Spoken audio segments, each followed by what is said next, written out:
Hey everyone, this is Jerry from Fight Commentary Breakdowns. I'm a little under the weather, but I wanted to bring you guys this really special part from a documentary I just featured. Shout out to the viewer who asked me about this part. So this is from Dragons of the Orient, and I think this is probably one of my favorite sections from the documentary. 兵家拳是古代军队训练的基本功，因为练习器械的基础都是来自拳法。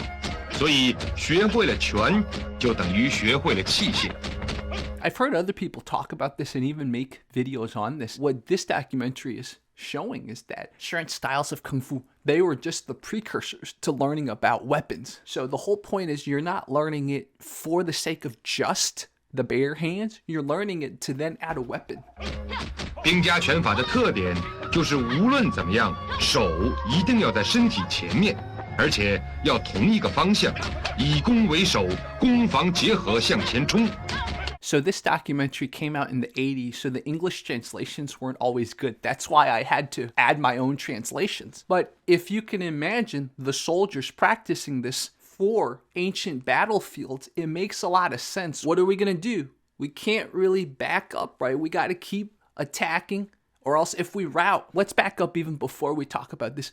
In ancient battlefields, the majority of casualties happen when an army routs. Routs as in they retreat or they lose their morale and they get disoriented. Most important thing you have to do when you're fighting a battle in the ancient world was to keep formation. So with this martial art, besides teaching you how to use a weapon after you master the bare hands, it also taught you the key psychology when fighting with a group of people. 是中原战争的时候产生的，追溯到商夏时代就有了兵家拳。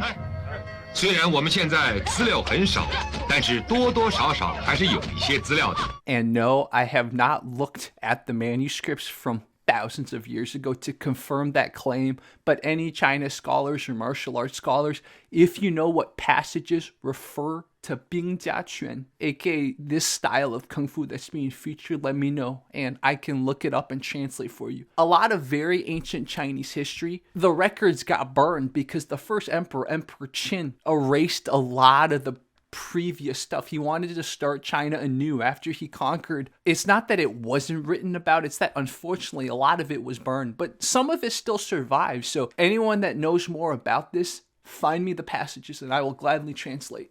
汉书、唐宋的兵书都介绍过兵家拳，主要是侵、略、拨、挡、荡。 Those 5 movements at the end, I won't even pretend to know what they're referring to, but I will leave you guys those characters. If you're curious / if you really study this stuff, you guys can let me know what techniques, which tactics are they referring to, those 5 characters. So obviously, I think now you guys want to see what it looks like with weapons, right? So let's go. So look at it with a sword. You see that? Now, does it make sense why maybe the hands are in a certain direction, the stances are a certain direction? And watch what happens when you add some kind of pole arm, like a spear or stick, you see, right? A lot of the hand positions and the movements make sense now.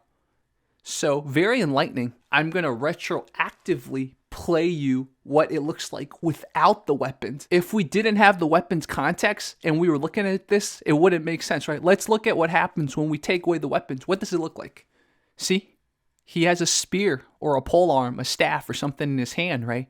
But if we saw this without knowing what we just saw before, it would look really silly, right? What is this? But we know this is pre-training for having a weapon.